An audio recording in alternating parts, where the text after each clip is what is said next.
Good morning from beautiful Quito.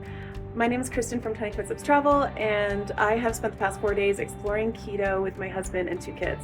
We're going to show you some amazing things that you can do while you're in Quito. Quito is a busy but beautiful city where we spent the first 4 days of our trip to Ecuador. Most people will tell you to spend as little time in Quito as possible while you're in Ecuador, which I can understand, but we're glad that we took the first few days to explore Quito. I'm going to show you how we spent that time in Quito so you can decide if Quito is worth visiting for you. I think you'll be amazed by not only how photogenic Quito is in a lot of parts, but the really cool things to do there too. I'm going to talk about the Teleferico first, which is probably the most popular attraction in Quito for international visitors. The Teleferico is one of the highest cable cars in the world, and it brings you to the top of the Pichincha volcano. The part where the chairlift lets you off sits at an elevation of about 13,000 feet. If you do any of the hiking or activities, then you'll be going up to about 14,000 feet in total. I don't recommend doing the Teleferico on your first day for this reason, unless you already know that you've adjusted to the altitude difference. We waited until day 4 in Quito to do the Teleferico, and we still felt the elevation a bit once we got to the top because it's an additional 3,000 feet from the city of Quito. When you first get out of the gondola and turn left, you'll see this lookout area, and that's where most people go first. So if you head out there, it's a gorgeous panoramic view. I definitely recommend checking it out. But then if you go the opposite way, right from where you got off the gondola, that is where the hiking trail starts, and you have the option to continue along that hiking path, which will take you to a bunch of other things to see. In total, you could probably be up at the top of the volcano for 3-4 hours. It really depends if you want to go all the way on the hike or how many activities you want to do, but that's probably a ballpark. So you're looking at least a half a day commitment just to do the Teleferico. The main thing that we were hoping to see was the swing at the end of the clouds, El Columpio de las Nubes. Along the way, there is a farmer who lives nearby who brings her llamas up for photo ops. It costs $1 per person to take photos with the llamas, so of course we had to do that. The farmer seems really nice and she takes care of her animals very well. The swing was completely free and suitable for all ages. Even my 5-year-old went on it. The swing was not staffed, it's just very casual, so people line up and take turns and try to be considerate and fair to others. Also remember that you can swing either way you want, facing the city or facing the mountain. I think facing the city is more fun to get that view, but it depends how you want your photos to look. If you go a bit further than the swing, there's some horseback riding, and there's also the trail to take you to the summit, which I've heard is really cool, but it wasn't something we were going to do with a 5-year-old. Once we got back to the main building, we had lunch in the Cruz Loma Cafe. It was a bit pricier than the average meal in Quito, but that's to be expected as they have the view. The food was actually pretty good too. They have a lot of traditional Ecuadorian options such as empanadas, humitas, and bolones. Cheese bolones, and then they had mixed ones. We also ordered their maracuya cheesecake. Maracuya is passion fruit. It's a common flavor for things in Ecuador. My husband and I also ordered their té de coca. Coca is used in candies and in tea, and it's supposed to help with altitude sickness. This was recommended to me by Ecuadorians when I told them I was struggling with the altitude. But it's worth knowing that these candies are made with the same plant that is used to produce cocaine, and bringing any of these products back home is illegal in most countries. So just make sure you consume all of it before you head back. To visit the Teleferico, have a cab or Uber drop you off at the bottom of the gondola. Buy your tickets from the counter and get in line there. There wasn't much of a lineup at all when we were there, and this was in July. The gondolas fit 6 people, and they try to fill them, so if you're less than 6, then expect to share with other people, potentially. The second most popular thing to do for tourists in Quito is the middle of the world attractions, and these are located up in the northern edge part of the city. There are 2 different attractions related to the equator. One is the Ciudad del Mitad del Mundo, which means city of the middle of the world. It's basically a walled town with lots of stuff to do. You paid to get into this walled town, but you could spend a whole day here. It's very, very nice. It does actually feel like a small city with restaurants, cafes, ice cream places, souvenir shops, a kid's playground, and even a chapel. And then, of course, the iconic monument that everyone wants to get photos of.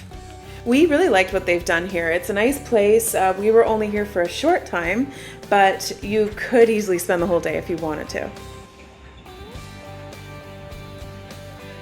The other really cool attraction related to the equator in this area is called Museo Intiñan. The word Intiñan means path of the sun in one of the indigenous Ecuadorian languages, and they focus here on Ecuadorian indigenous culture, historic traditional life in the Amazon, chocolate making, and experiments related to the equator. We came to the Intiñan Museum before going over to the Ciudad del Mundo, and we're really glad that we fit both of them in. It was a really busy day, but a worthwhile one. This museum was really interesting for all of us, and even my 5-year-old was really engaged for most of the tour. I believe the only way that you can visit is with a guided tour. They were great with kids, very animated and passionate about what they were talking about. If you do have young kids, like we do, there's a few things about the Amazon life that were a bit graphic, like the story of how and why they used to make the shrunken heads on a stick. But overall, the whole museum was very kid-friendly. It's also very beautiful in here. The layout of it, the way that they've landscaped it, it makes it really nice. It's both an indoor and an outdoor museum with traditional huts for the indoor. And the equator experiments are left for the end, and every member of the family or party is all actively engaged in them, so it's a lot of fun. Keep going, Sophie. Very well, Sophie. And replicate for you the Coriolis effect, but here with the water. And please, let's take some videos and pictures, everybody. Cameras ready, videos ready. Sophie, are you ready? Please, in the middle. Exactly. So if you're able to do both, the Ciudad del Mitad del Mundo and the Intiñan Museum, I'd recommend both of them for sure, and on the same day if possible, because they're literally right beside each other. We had lunch at a restaurant just outside of both of them, but both of these places do have food options, especially the middle of the world city. It has lots of restaurants. The museum also has a really cute little cafe. We bought one of their quimbolitos, which is a traditional Ecuadorian steamed cake wrapped in banana leaves. It was really good. The Centro Historico is way in the south of Quito, about a 30 to 40 minute drive from the other attractions that I've shown you. This is the area that we stayed in, so we had all this beautiful colonial architecture at our fingertips. For the most part, just walking around and exploring the old part of the city is the best thing to do because you'll notice a lot of beauty everywhere. But there are a few main things to keep an eye out for or plan your visit around. One of them is the Plaza Grande, also known as Plaza de la Independencia. It actually has two names. It's the main and central square of the city. There's lots of pedestrian-only streets branching off from here, so it's a really good starting point. In the area, there's lots of shopping and vendors, and there's also some beautiful churches. One of the churches in particular is called Iglesia de la Compañía de Jesús, and it has a gorgeous gold-plated interior. I've never seen a church like this before. It was absolutely beautiful. We're glad that we paid the extra money to get in here. We visited the church self-guided, so we just walked around and checked out things on our own, but we saw all kinds of guided tours in many different languages, so that is something worth looking into to get a guided tour so they can tell you about the history of this really beautiful church.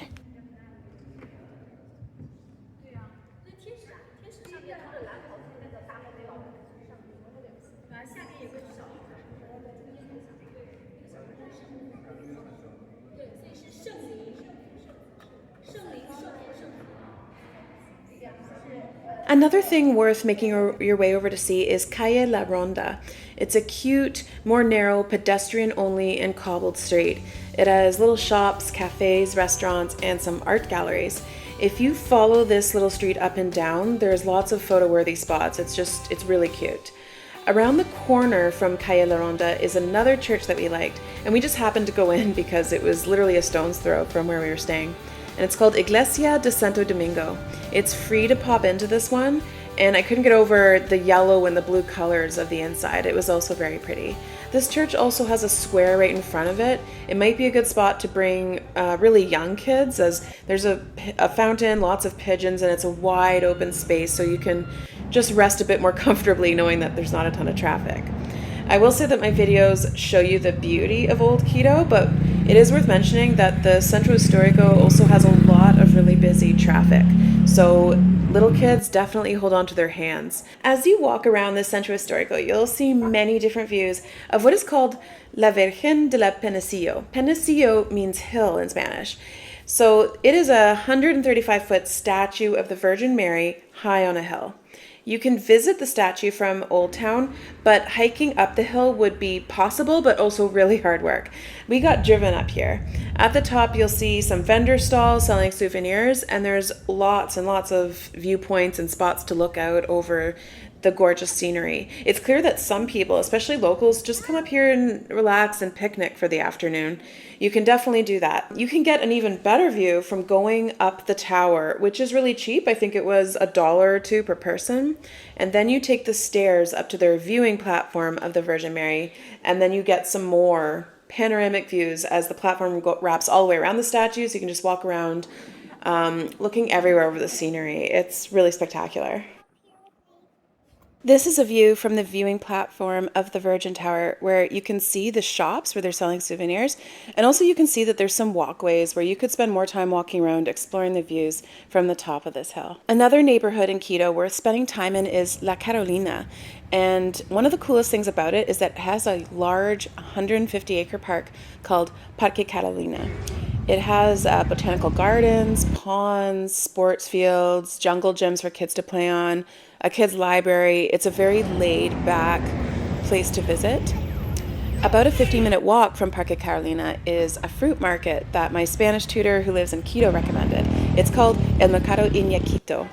They focus mainly on fruit, but they also have meats, bakeries, places to have lunch, and ice cream places. It's nice to come here even to just admire the fruit stalls and pick up some fresh fruit, as a lot of it was grown nearby. We got some jugos here. Jugos is juices. Jugo de guanabana is one that my Spanish tutor recommended. Guanabana is a fruit that grows in Central and South America, so it's hard to find anywhere else. The juice is sweet and it's really good. The lunches here at the market are delicious and homemade. We sat down in their cafeteria and ordered some dishes to eat. Ecuador, as you might find, has a lot of heladerias, which is ice cream shops. And there's a really nice one here in the market that has handmade popsicles, ice cream, and also choco bananas, which are another popular food to try in Ecuador. In the north end of Quito, not far from where the middle of the world attractions are, is a gorgeous extinct volcano crater called Palalagua. This is a peaceful spot to stop and get some incredible views. It's much better to visit in the morning because of the clouds that roll in the afternoon. You can take a walk down the path that goes into the crater, or what used to be a crater, it's now farm fields, and you can get so many amazing views from different perspectives. There's also some shops and a restaurant up in the top. So I would definitely recommend having your driver bring you here or taking an Uber. It's beautiful. Finally, I want to recommend a special place to have dinner in Quito. We came here for our last night in Quito. It's called Cafe Mosaico, and it has amazing panoramic views of the city. They do charge for those views. Expect to pay North American level prices for the food, but the view is absolutely spectacular, and the food is really good too that we found. Very fresh. They had some Ecuadorian recipes as well as some North American type food.